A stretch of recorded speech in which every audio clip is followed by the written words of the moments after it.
Good morning, ladies and gentlemen. Today, the men and women of the United States Air Force celebrate Medal of Honor recipient Technical Sergeant John Chapman and the unveiling of his name on the Air Force Memorial's Wall of Honor. The presiding official for today's ceremony is the Secretary of the United States Air Force, the Honorable Heather Wilson. Ladies and gentlemen, please rise.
Please remain standing for the singing of the national anthem and the invocation.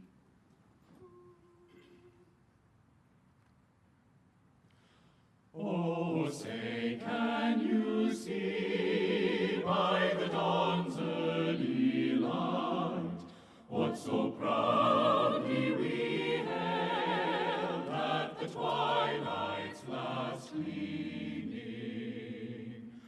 whose broad stripes and bright stars through the perilous fight o'er the ramparts we watched were so gallantly streaming, and the rockets and the rockets bursting gave proof through the night that our flag was still there. Oh, say does that star-spangled banner yet wave o'er the land of the free and the home of the brave and the brave.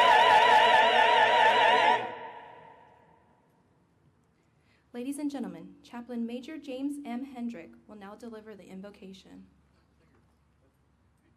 Morning. For those who desire, may you join me now in prayer.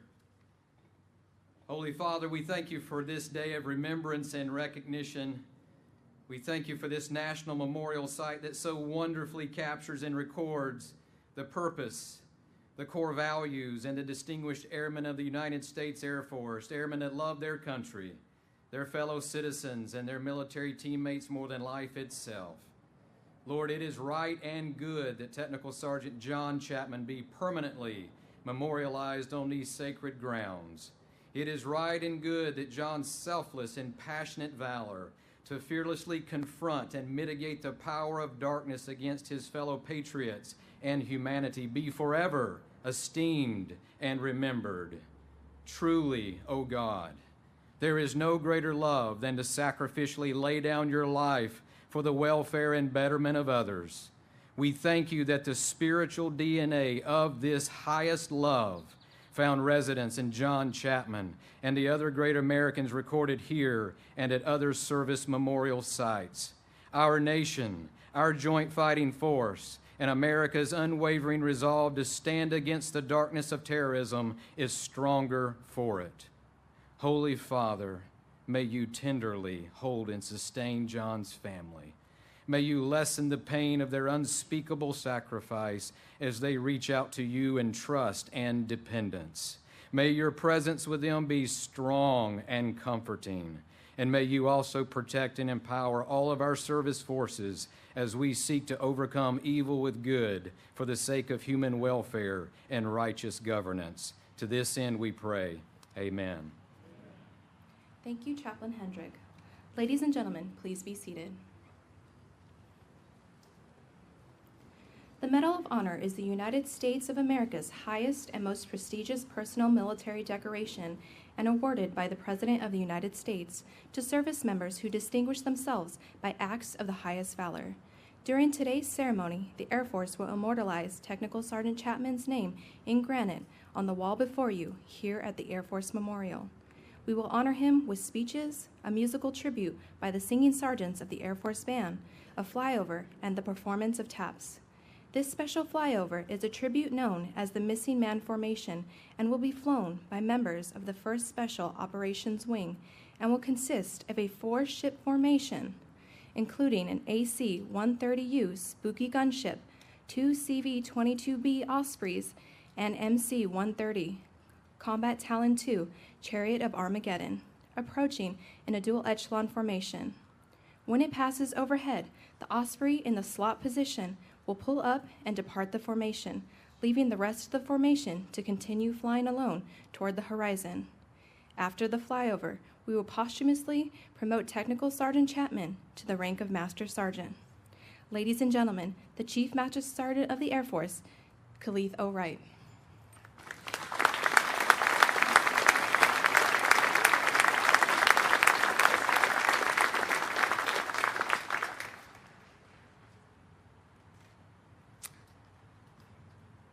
Defining moments in our lives can be described as meaningful experiences that stand out in our memory.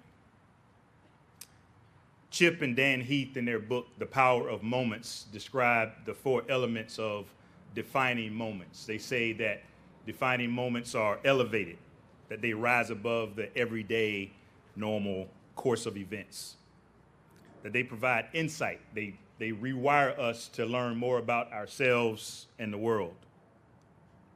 They give us a sense of pride that capture us at our best. And they provide us a connection. These defining moments are stronger because we experience them together.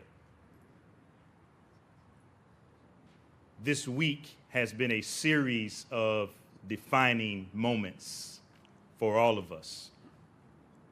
Perhaps none more defining for me than last night as we were spending time with the Chapman family and we all came together and sang the song, Proud to be an American.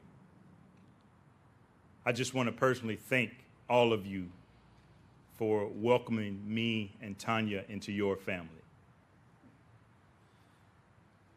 Jim Rome once said that we are the average of the 5 people we spend the most time with. I suspect that there are 5 of you here who spent the most time with John Chapman. And that a part of John, therefore, is here with us today. It's likely that you helped to mold him into the warrior that he became and that we admire so much, and that he, in turn, helped you become the leaders that you are today. Because after all, iron sharpens iron. Perhaps it's you, Brigadier General Wolf Davidson. Or you, Colonel Ken Rodriguez. Or you, Chief Mike West. Or perhaps it's you, Chief Mike LaMonica. Or Chief Dixon. Or Summer Stelly. Or Colonel Woodworth. Or perhaps it's others who are here who came from near and far to help us honor John's service, his sacrifice, his legacy, his bravery, and his courage. Based upon what I've experienced this week, I would say he kept some pretty damn good company. This is a historic week for us as an Air Force and for the Special Operations community. As we celebrate the life and heroism of John Chapman, it's our sacred duty to honor all airmen for their sacrifices, but none more important today than John, which is why we all watched, and some of us actually experienced with reverence when Valerie was presented the Congressional Medal of Honor on John's behalf. It's historic for many reasons. John was the first to receive this Medal of Honor for actions post-Vietnam. Believe it or not, he is the first Special Tactics Airman to receive the Medal of Honor. And although there have been 60 Medals of Honor presented to airmen for World War I, World War II, Korea, and Vietnam, John is only the fourth enlisted airman to receive this recognition since the Air Force became its own separate service. Specifically, we're here to recognize his actions during the Battle of Takugar. He wasn't the only service member who lost his life on Roberts Ridge that day. 7 members from 3 different services perished as well. So this medal represents more than just John. It represents every member of the team and all of their selfless sacrifices. John laid down his life for his teammates, believing at his very core that, given the chance, they would have done the same for him. Every American who set foot atop that mountain, those who made it home to fight again and those who didn't, they all acted with tremendous courage and selflessness. Every one of them is deserving of our undying gratitude and admiration. So too do the members of our Special Operations community.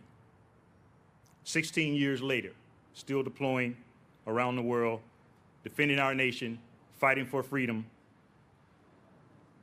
It's no coincidence that your community has, in recent years, accounted for a majority of our Air Force's Valor Awards since 1993.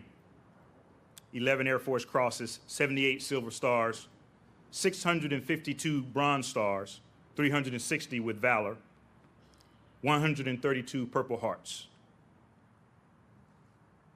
I want to personally say thank you for carrying on his legacy.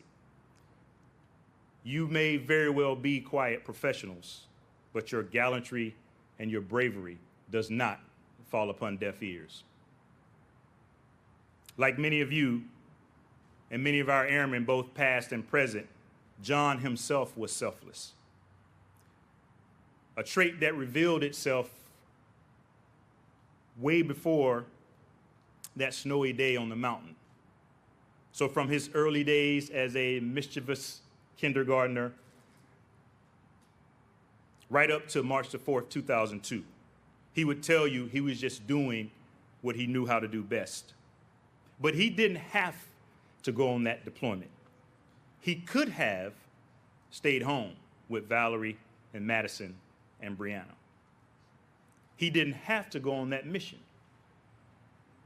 And he certainly didn't have to voluntarily be reinserted on that mountain. He could have stayed behind. After being initially wounded, he didn't have to fight on.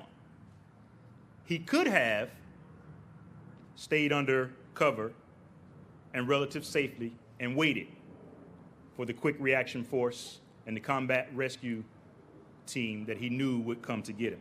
He could have, but he didn't. You see, John chose to go. He chose to fight on, and he chose to give his life for his teammates. Teammates who were coming back to take that mountain. Teammates that were coming back for him. If John were here today, he would likely say he was just doing his job, and this was just his defining moment.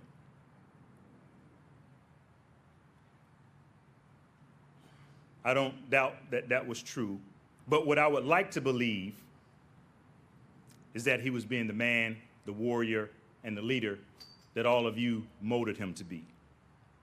I would like to believe he was being the very best of the 5 of you that he spent the most time with. I would like to believe on that fatal day in March of 2002, John heard the voice of the Lord asking, "Who shall I send?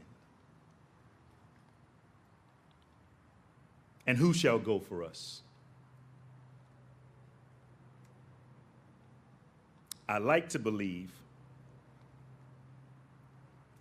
actually I'm pretty sure, that John answered for our nation, "Here am I, send me." Thank you.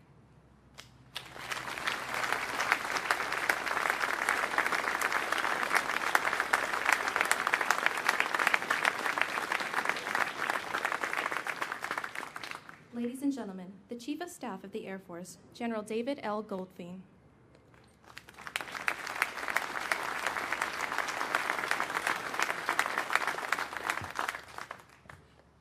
Thanks, Chief. Ladies and gentlemen, thank you all for being here today. And a special welcome to the sea of berets who've flown in from all over the world. It's been a long time since we've gathered together like this, not to mourn a loss, but to celebrate a life, and to celebrate the proud legacy of our special operators. Today, we're all Air Commandos, because this is an Air Force moment, a time to bring together those from our past, our present, and our future. An opportunity to recognize the heroic actions of our special operators, and especially our Gold Star families, who often bear the brunt of the cost of war. And to do so on the hallowed grounds of our spectacular memorial, where the lines of history and heroism intersect. These 3 majestic spires that rise to the heavens are in perfect formation,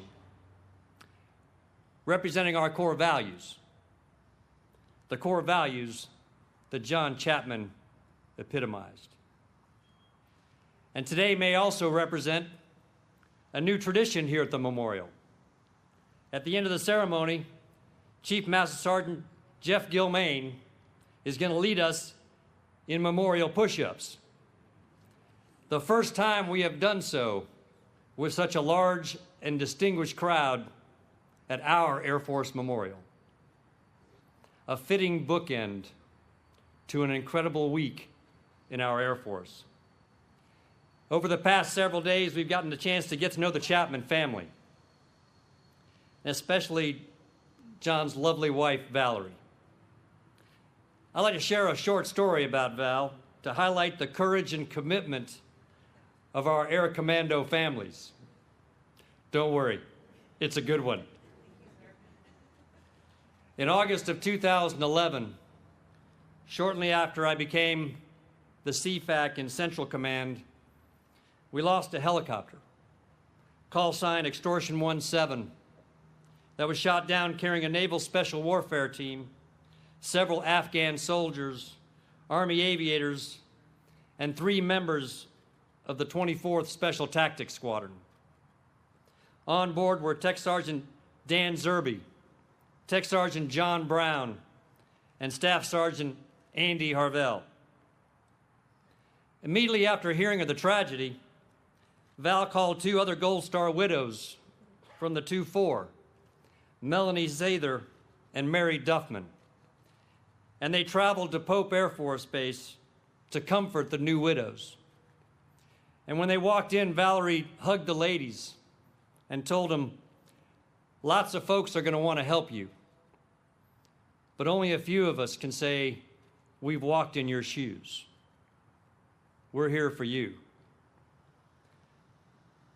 Such is the nature of the incredible strength, courage, and commitment of our families. Valerie, we remain on your wing for life.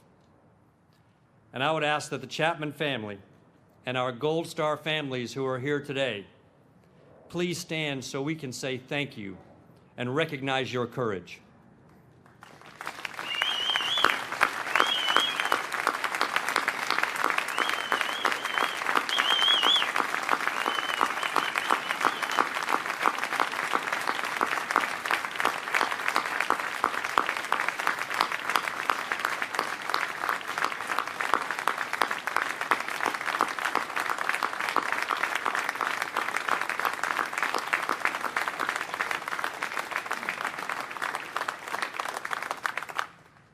Several weeks ago, when we heard the President had approved the Medal of Honor package, I called our commander of Air Force Special Operations Command, Lieutenant General Brad Webb, and asked him who we might select as an honored guest speaker for this event. I think it took about 30 seconds to agree on Colonel retired John Coach Carney, the father of Air Force Special Tactics.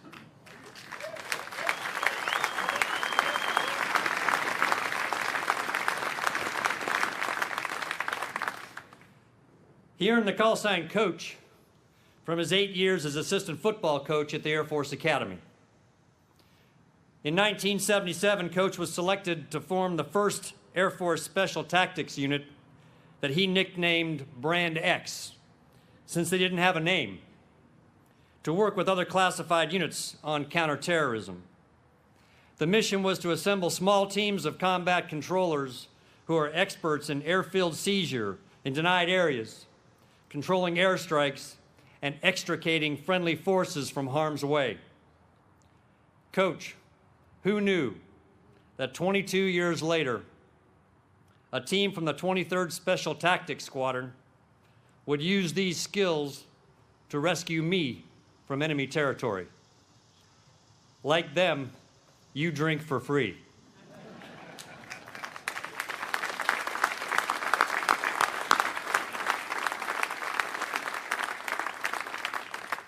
In 1980, he was flown into Iran to establish the landing zone for a bold rescue attempt of hostages held in the Iranian embassy. Flown in from Oman with 2 CIA operatives, he had 1 hour on the ground to establish an airfield in a remote area of the desert. 23 days later, he was first there and witnessed the tragic accident that claimed the lives of 8 Americans. While militarily unsuccessful, it showed we had the courage to try and resulted in sweeping changes to our military still in place today. In 1983, Coach led the assault on Grenada to rescue 600 medical students. In 1985, he participated in counter-terror operations with the hijacking of TWA Flight 847, followed by the Achille Lauro attack at sea. In 1989, he was involved in the invasion of Panama to restore democracy and remove Manuel Noriega. And these are only the missions we can talk about. There are others. The Sea of Berets here today represent the force that Coach Carney built. As the chief said, of 9 Air Force Crosses awarded since the attack on 9/11, all 9 have been from the Special Tactics community. In retirement, Coach continues to serve our warriors and their loved ones. As President and Chief Executive Officer of the Special Operations Warrior Foundation, he funds college education for the children of fallen Special Operations warriors like Madison and Brianna. Ladies and gentlemen, it is my distinct honor and privilege to welcome to the podium another American hero and the father of Air Force Special Tactics, Colonel John Coach Carney.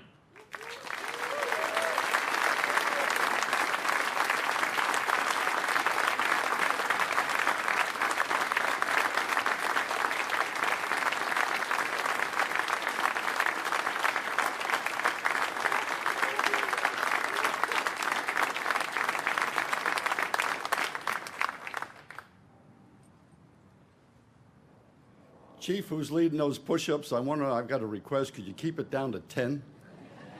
I think I might be able to participate with that one.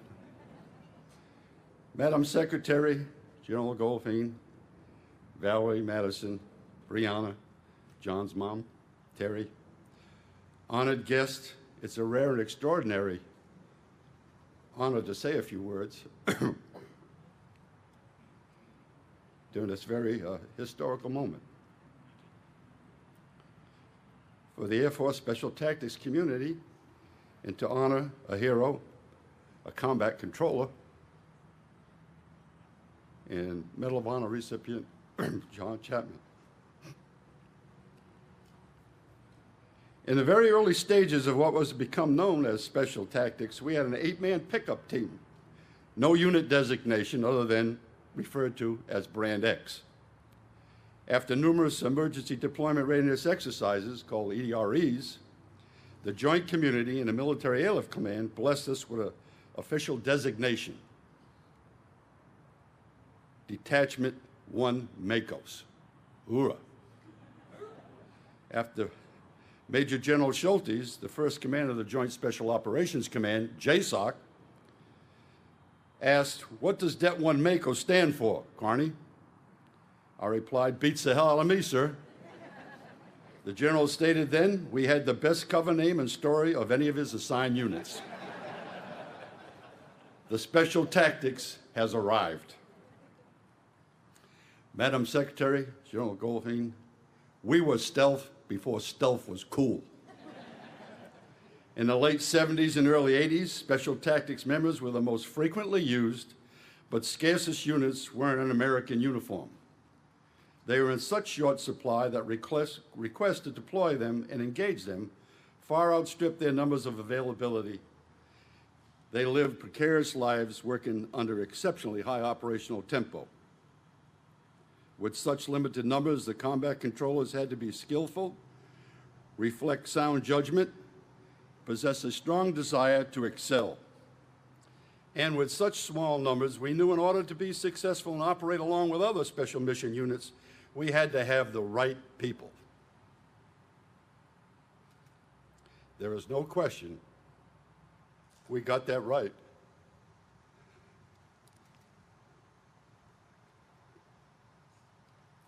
There I go, with John Chapman. We need our men to be in oppressive physical condition. We need physical standards required for the Air Force. Weren't going to provide us with the stamina, the strength, and the endurance required to be a successful operator in such demanding environments.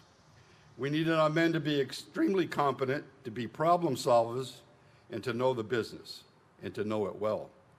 We also needed them to think critically, and most importantly, we needed dedication. Today, our Special Tactics men are better trained, refined, and equipped than they ever have been in the past. They combine the core skills of other special mission units with the tactical integration of air power. They are staying busy solving multi-domain problems across the spectrum of conflict and crisis, whether it be calling in danger close air support or helping a Thai soccer team who needed to be rescued over a cave. Our teams are expert in gaining access for special operation forces across the globe,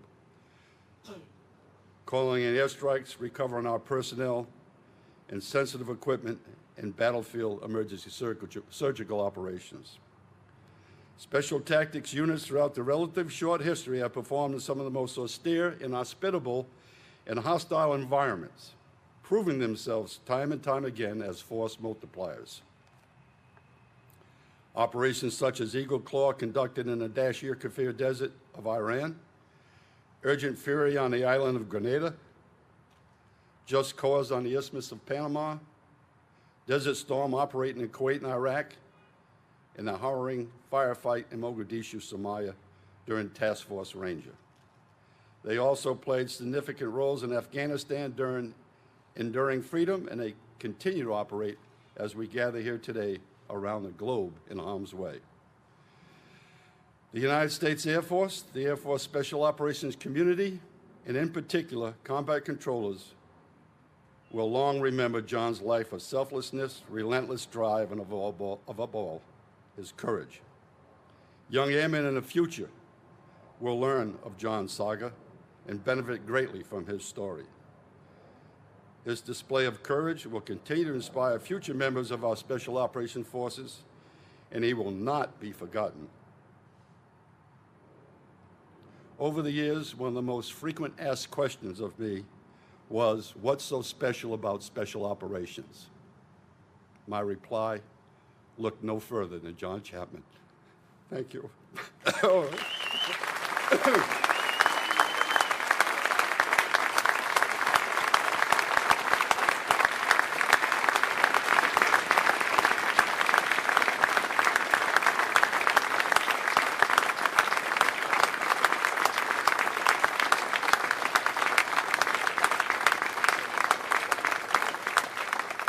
Ladies and gentlemen, Secretary Wilson.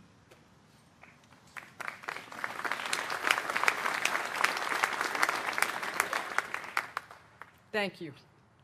I wanted to extend a special welcome and thank you to Harvey Barnum, Medal of Honor recipient, Corey Eckberger, the father of Chief Master Sergeant Richard Eckberger, also a Medal of Honor recipient, and of course, to the family here today with us.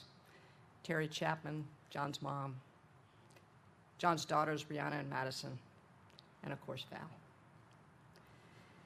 You know, when we send out warriors to defend our country, we do so knowing that some of them may not return. And when they don't come home, those consequences ripple across the unit and friends, and above all else, family, devastated by loss and in shock. When Valerie got the awful news of John's death, she moved closer to our family, the Special Operations family. Val shows up at everything, from change of commands to ceremonies like one honoring Staff Sergeant Richard Hunter, who was awarded the Air Force Cross. In fact, that's where I first met her last fall, when she was in the front row. Valerie has become a first responder of sorts for other families when terrible news comes. And whenever she gets the call that a family needs her, she's there.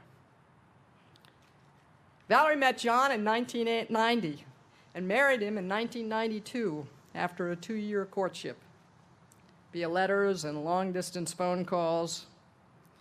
And that culminated in him proposing at a place called Gravity Hill, near her hometown of Windsor, Pennsylvania.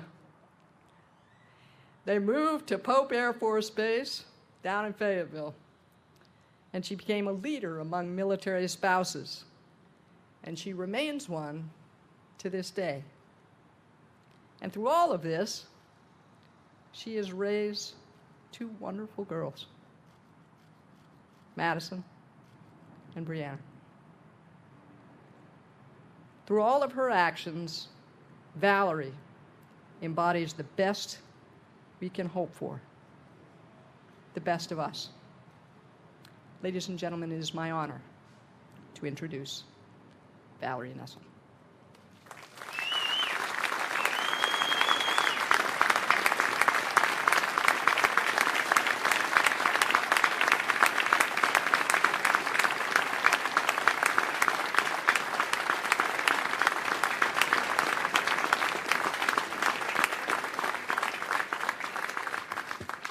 Thank you, ma'am. I only have a few remarks, but first of all, I would just like to thank Madam Secretary, General Goldfein, Chief Master Sergeant Wright. Thank you for welcoming us into your family, and you guys will always be a part of our family. Thank you. And wow, where's Rusty? Where's Rusty? On the other side, Val. Okay. Someone needs to stand behind me so I can take a picture of this awesomeness. Wow. You got it? No, Rusty, behind me. Come on. I want you to take a picture of all this. All that. All that. Thank you.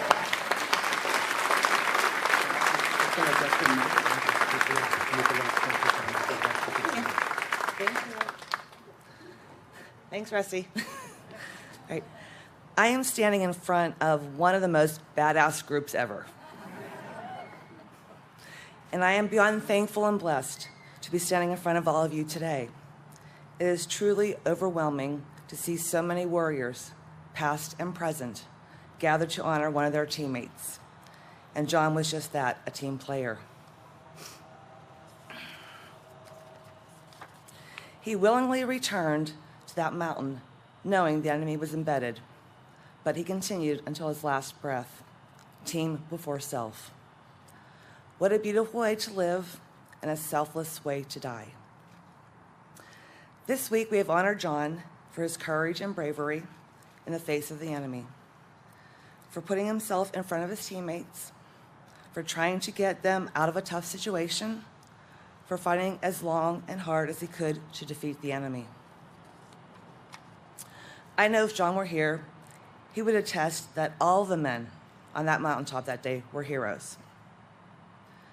Petty Officer, First Class Neil Roberts, Senior Airman Jason Cunningham, Corporal Matthew Commons, Sergeant Bradley Krause, and Philip Siftak, and Specialist Mark Anderson.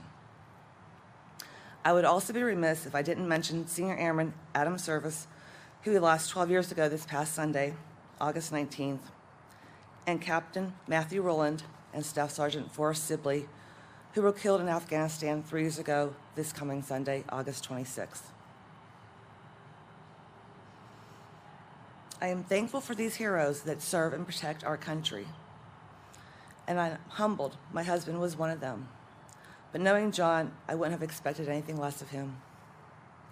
There are too many individuals to thank for their unwavering support and their continuous and tireless efforts to ensure John's story was told. I am eternally grateful to the Air Force as a whole, in particular my Special Tactics community, and in my humble opinion, the best family ever, my combat control family. As we leave this Air Force Memorial today, I ask each and every one of you to continue to share John's story. He is a definition of a true hero. Continue to tell the stories of all our fallen and wounded warriors. Never stop saying their names. The American people need to know their sacrifice and realize at this very moment, as we stand here, we are still at war, and our warriors are taking the fight to the enemy to defend this great nation. The brother and sisterhood of our Special Tactics community is unprecedented. I am honored and humbled to continue John's legacy, and just as important to have all of you in my life and the lives of John's daughters and mine, Madison and Brianna. And in closing, and my bias may show, first there, that others may live. Hoo-yah.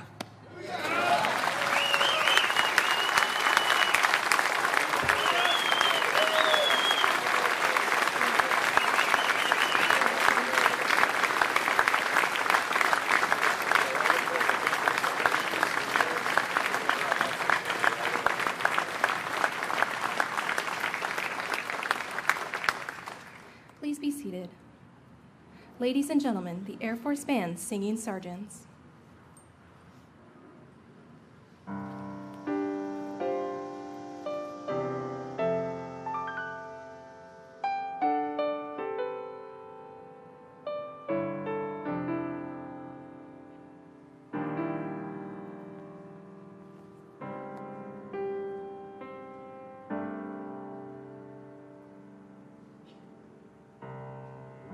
Who are the brave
Ladies and gentlemen, Secretary Wilson, General Goldfein, and Chief Master Sergeant of the Air Force Wright will now accompany Miss Nessel and her daughters, Madison and Brianna Chapman, as they unveil Sergeant Chapman's name on the Wall of Honor.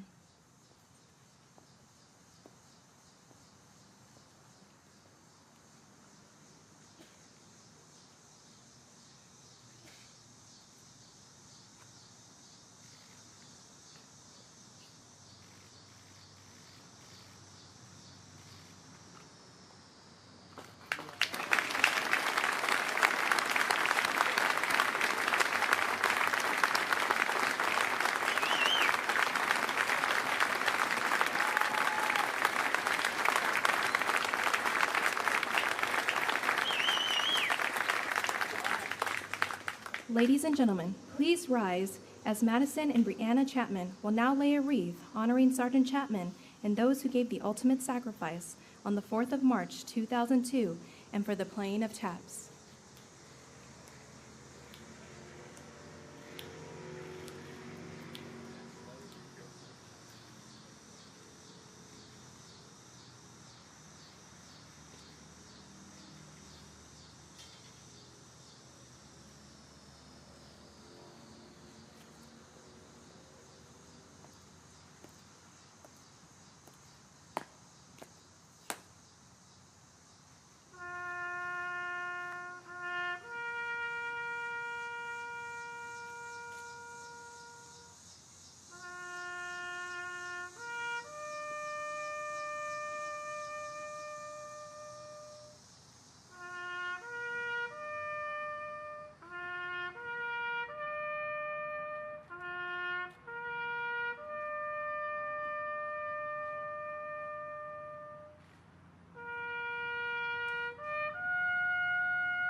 Please be seated.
Ladies and gentlemen, please remain seated as Chief Master Sergeant of the Air Force Wright presents Miss Valerie Nessel, Madison and Brianna Chapman, Master Sergeant Stripes, to commemorate Technical Sergeant Chapman's posthumous promotion.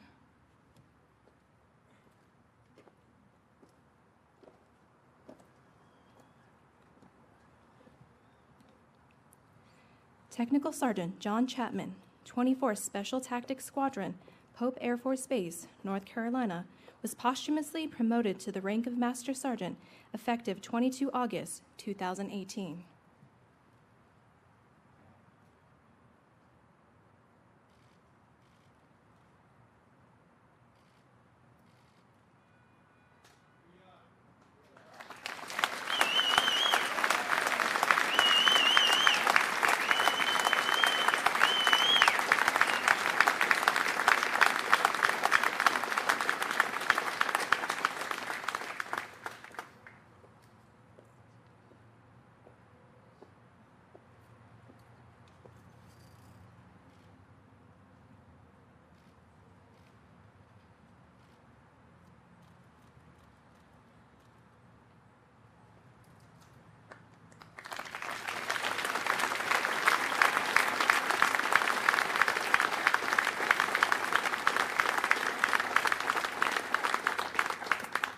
Ladies and gentlemen, the men and women of the United States Air Force are proud to have served with Technical Sergeant Chapman and honor his sacrifice.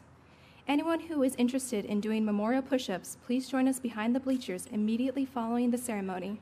Please rise for the playing of the Air Force song and the departure of the official party.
Today's ceremony. Thank you for attending, and we wish you a pleasant day.